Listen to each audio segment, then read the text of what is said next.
Good morning, all of you. Class 6, subject Social Studies, chapter number 4 of the civics, that is democratic. We have started the chapter. Now we have to continue from the last point, that was river sharing topic. Okay, so I made you explain about that कि river sharing में कहाँ conflicts आ सकते हैं अगर कोई ऐसी river है जो जहाँ पे दो स्टेट्स जो हैं वो अटैच होते हैं उसके, तो ऐसे मैटर में क्या हो सकता है, वहाँ पे कॉन्फ्लिक्ट्स होने के चांसेस पूरे हो सकते हैं कि उस रिवर का जो वाटर है वो कौन यूज़ करेगा, ठीक है, या किसके अंडर में होगा. तो ये Krishna Sagar dam is located upstream while the Mettur dam is located downstream, ये मैं आपको एक्सप्लेन कर चुकी थी. Now we have to see about the religious conflicts. Religious conflicts भी बहुत होते हैं. देखो इंडिया जो है वो रिलीजियस नहीं है कंट्री, जैसे आप अदर कंट्रीज़ देखते हो लाइक अमेरिका है वो क्रिश्चियन कंट्री है, पाकिस्तान है वो इस्लामिक कंट्री है, लेकिन इंडिया जो है वो रिलीजन फ्री कंट्री है. यहाँ पे क्या है, मल्टी रिलीजियस पर्सन जो है वो रहते हैं, ठीक है. तो जब डिफरेंट टाइप के सिटीजन्स यहाँ पे रहते हैं जो अलग अलग रिलीजन से बिलोंग करते हैं, तो ऑब्वियसली ऐसे कॉन्फ्लिक्ट्स आने के चांसेस होते हैं. ये भी मैंने आपको एक्सप्लेन किया था कि ऐसे चांसेस कैसे हो सकते हैं. सी, religious conflicts. When people from different religions stay together, differences can sometimes arise over certain issues or activities. For example, अब ऑब्वियसली अलग अलग टाइप के लोग यहाँ रहते हैं, अलग अलग बैकग्राउंड से बिलोंग करते हैं, रिलीजन से करते हैं, तो वहाँ पे कोई ना कोई तो ऐसा हो सकता है चांस कि कहीं पे कोई झगड़ा हो जाए या कोई इशू क्रिएट हो. Religious processions and celebrations can result in a conflict between different religious groups. People of a certain religious community may object to a procession being carried out through their area by another religious group. अब यहाँ ये ऐसा बता रहे हैं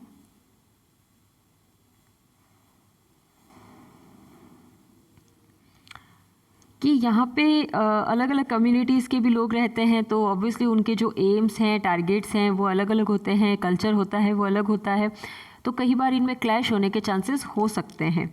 in such cases the government tries to avoid the development of a conflict like situation by getting the representatives of the concerned communities to meet and arrive at a solution themselves. अब इसमें ये बताया जा रहा है कि देखो government पूरी कोशिश करती है कि यहाँ पे किसी भी तरह से लोगों में प्रॉब्लम्स नहीं आए, और जो उनके अलग अलग कम्युनिटीज़ के रिप्रेजेंटेटिव्स जो होते हैं उनसे कंसर्न किया जाता है. जब मीटिंग होती है आपको पता होगा, अगर कोई भी रिलीजियस ऐसा पब्लिक कोई फंक्शन होता है या किया जाता है, कोई इवेंट किया जाता है, then have to take permission from the collector. जो हमारे यहाँ कलेक्टर होते हैं उनसे परमिशन लेनी पड़ती है, पुलिस कमिश्नर से लेनी पड़ती है. तो उस टाइम में वो ये चीज़ श्योर कर लेते हैं बिल्कुल कि आपकी वजह से या इन जो ये इस टाइप के इवेंट्स हैं उसकी वजह से किसी भी तरह का कन्फ्लिक्ट जो है वो नहीं होना चाहिए. कन्फ्लिक्ट का मतलब होता है प्रॉब्लम होना, झगड़ा होना, मैं पहले भी एक्सप्लेन कर चुकी हूँ.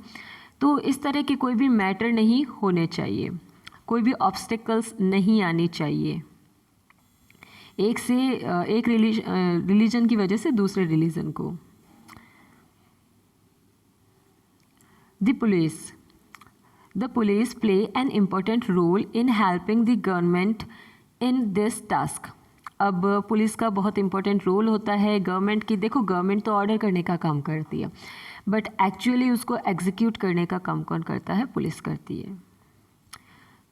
The police also make sure a particular procession or celebration does not meet with violence or get disrupted by other groups. Same thing है. आप ये मान लो जैसे एक कोई रिलीजन है, उसका कोई फेस्टिवल है, और उसी टाइम पे अगर कोई दूसरा रिलीजन है और उसका भी कोई फेस्टिवल है, और दोनों कोई पब्लिक इवेंट करना चाहते हैं, तो जैसे रैली निकालना होता है, आप देखते हो राजस्थान में तो बहुत फेयर्स वगैरह भी बहुत लगते हैं ऐसे. तो किसी एक की वजह से दूसरे रिलीजन वाले को प्रॉब्लम नहीं होनी चाहिए, ना उसके इवेंट में कोई प्रॉब्लम आनी चाहिए. तो ये रिस्पॉन्सिबिलिटी जो होती है वो पुलिस की होती है.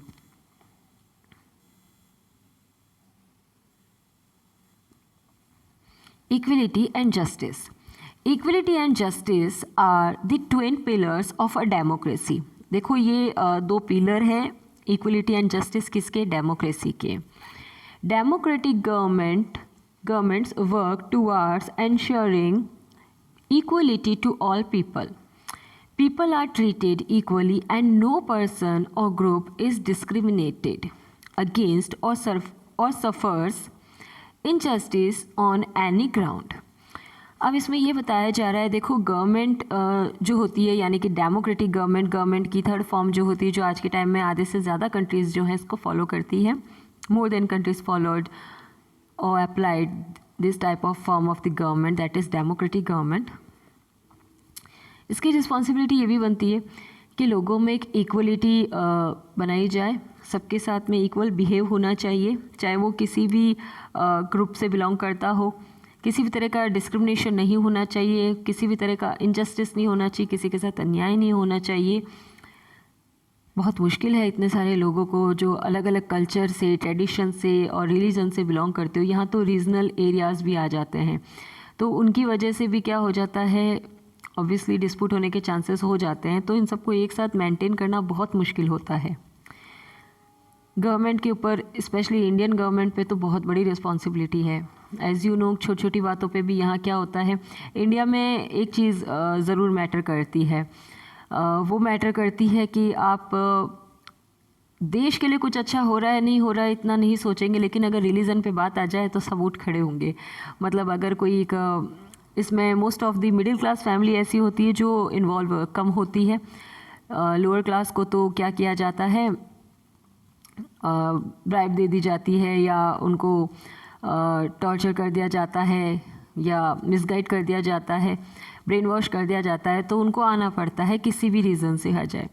और इनको करने वाला काम कौन करता है, जो भी अपोजिशंस पार्टीज़ होती हैं वो ज़्यादातर ये सारे काम करती है, ताकि गवर्नमेंट जो है वो अपने वर्क को नहीं कर पाए, डिस्टर्ब हो जाए. Now justice and equality go hand in hand. अब ये धीरे धीरे गो हैंड इन हैंड का मीनिंग क्या होता है यहाँ पे, मतलब देखो 5 ईयर के लिए एक गवर्नमेंट आती है, ठीक है, 5 साल के लिए एक गवर्नमेंट आएगी और 5 साल के बाद में जब वो अपना काम करने लगेगी, ठीक है, 5 ईयर के लिए एक गवर्नमेंट आती है. और उसके बाद में जब अगर उसका वर्क अच्छा होता है, फिर से इलेक्शन होते हैं, रिफ्रेश गवर्नमेंट जो वापस आने वाली होती है, या तो यही आ जाएगी, सेम आ जाती है अगर इसका परफॉर्मेंस अच्छा रहा है तो, और अगर ऐसा नहीं होता है तो एक रिफ्रेश गवर्नमेंट आती है, वो आने वाले अपकमिंग 5 ईयर के लिए क्या करती है, अपना वर्क करती है. So it is only by ensuring equality that a government can achieve justice. So ये गवर्नमेंट की ही रिस्पॉन्सिबिलिटी बनती है कि इक्वलिटी के साथ साथ में क्या करे, अगर इक्वलिटी रखती है और इक्वलिटी के साथ ही जस्टिस को अचीव करने का काम करे, यानी कि सबके साथ समानता से न्याय करे.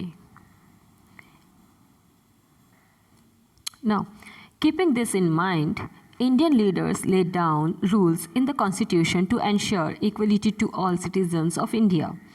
They also abolished the practice of untouchability, which denied Dalits access to resources and opportunities such as education. देखो अबॉलिश का मतलब हो जाता है बिल्कुल गायब हो जाना, ख़त्म हो जाना, डिसअपियर हो जाना.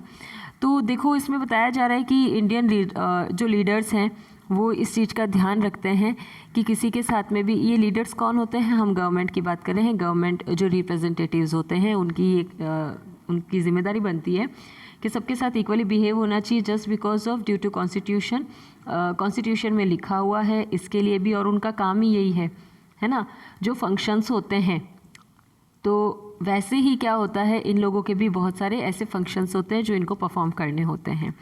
सो अनटचेबिलिटी तो आजकल दिखाई नहीं देती है, जो पहले की जाती थी दलित के साथ में होती थी, और दलित मीन्स शेड्यूल कास्ट के लोगों को टच नहीं, अनटचेबिलिटी होती थी उनके साथ में, उनको इक्वली अपॉर्चुनिटी नहीं दी जाती थी, बिहेवियर नहीं होता था, उनको जो ऐसे सोर्सेज होते हैं लाइक मंदिर जाना, स्कूल जाना, एजुकेशन लेना, ये सब उनको नहीं दिया जाता था। ट्रांसपोर्ट्स में भी उनको बराबर जगह नहीं दी जाती थी। आजकल हालांकि अब तो इतना नहीं रहा है, लेकिन ये भी गलत होगा कहना कि पूरी तरह से डिसअपियर हो गया है, बिकॉज ऑफ आज भी बहुत से ऐसे रूरल एरियाज़ हैं जहाँ पे एजुकेशन नहीं पहुँची है। तो आज भी वो लोग इस चीज़ को क्या करते हैं, फॉलो करते हैं। सो that is the very wrong thing. We should try to improve that.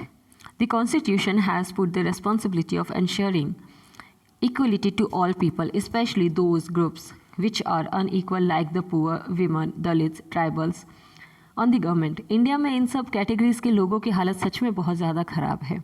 ठीक है, गरीब लोगों की, जो मिडिल क्लास से भी नीचे जाते हैं, जो लोअर क्लास से भी डाउन में चले जाते हैं, ठीक है, जिनके पास में खाने तक के लिए भी पैसे नहीं होते हैं, एजुकेशन नहीं होती है बिल्कुल भी। जब उनके पास पैसे ही नहीं है तो एजुकेशन भी नहीं होती, और अगर एजुकेशन हो भी जाए तो अनएम्प्लॉयमेंट हो जाता है, तो इस वजह से भी वो पुअर हो जाते हैं। वीमन, औरतों की हालत तो और भी ज़्यादा ख़राब है, चाहे वो किसी भी कास्ट और रिलीजन से बिलोंग करती हो।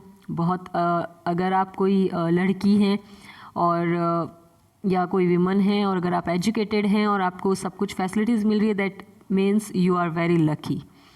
बिकॉज ऑफ औरतों की हालत इंडिया में रियल में ख़राब है आज भी कई जगहों पे, क्योंकि भारत का जो कहते हैं ना समाज, दैट इज़ पुरुष प्रधान समाज। जो मेजॉरिटी दी जाती है, जो प्रायोरिटी दी जाती है, वो किन की बातों को दी जाती है, जेंट्स की। सो ये डिफरेंसेस जो हैं वो हमें डिस्क्रिमिनेशंस हैं, इनको हटाना चाहिए। दलित और ट्राइबल्स ऑल्सो, दलित जो हमने पहले बात की थी, शेड्यूल ट्राइब्स, ये शेड्यूल कास्ट की, और शेड्यूल ट्राइब्स भी ऐसे ही होते हैं जो बिल्कुल आदिवासी टाइप में रहते हैं, या आदिवासी जो जंगल वगैरह होते हैं उन एरियाज़ में रहते हैं। ये रूरल से भी बैकवर्ड एरिया में रहते हैं, है ना। The government tries to ensure equality through various ways, such as making laws to protect certain communities from being discriminated against or from being treated unfairly. So that's why इतने सारे constitution में changes किए गए हैं, बहुत सारे ऐसे laws और एक्ट्स बनाए हैं जिससे ये जो कैटेगरीज़ हैं, ठीक है, इनको क्या कर दिया गया है, अभी इक्वली ट्रीट किया जाता है। और अगर ऐसा नहीं होता है then they can take action against of them, they can file a case, they can file complain to police. ठीक है, वो पुलिस को कंप्लेन भी कर सकते हैं इसके लिए। It can also initiate schemes and programmes to improve the lives of groups which have historically been treated unequally. देखो आजकल बहुत सारे ऐसे NGOs बन गए हैं, बहुत सारे ऐसे ऑर्गेनाइजेशंस बन गए हैं जो इन सारे कैटेगरीज़ के लोगों के लिए, और जो इतना बैकवर्ड चले गए हैं ऐसे लोगों के लिए क्या करते हैं, वेलफेयर वाले काम करते हैं। For example, in our society, women have historically been treated poorly compared to men. अब इसमें ये बताया जा रहा है कि सोसाइटी में ऑब्वियसली जो मैंने आपको बताया था कि जो जेंट्स होते हैं उनके कंपैरिजन में जो लेडीज़ हैं, गर्ल्स हैं, उनके साथ में बहुत ज़्यादा बुरा बिहेव किया जाता है। Now value boys, there has been a tendency to value boys more than girls in our society. This discrimination has led to girls being denied access to education and inheriting property. So if we talk about the property, then according to Constitution and after the amendments, so we can call it, आज के time में क्या है, property का जो matter होता है उसमें जो बॉयज़ को दिया जाता है, इक्वली पार्ट गर्ल्स को भी दिया जाता है. It means boys and girls, son and daughter, both are equal and both can claim on the property of father.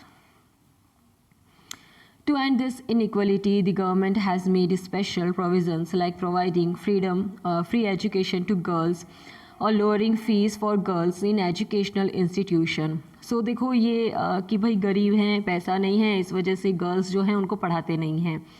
ये जो एक्सक्यूज़ है, मैं इसको एक्सक्यूज़ ही कहूँगी, जस्ट बिकॉज एक्सक्यूज़ इसलिए बोलेंगे क्योंकि अगर आप लड़के को पढ़ा रहे हो तो आपके पास पैसा आ रहा है, और अगर लड़की को पढ़ाना है तो आपके पास पैसा नहीं है. तो ऐसी लोग जो होते हैं या ऐसी जो फीलिंग रख के बात करते हैं, तो ऐसे लोगों के लिए भी गवर्नमेंट ने क्या किया है, होता है ना, एक्सक्यूज़ भी मत दो किसी को, किसी बात का कोई रीज़न ही मत दो.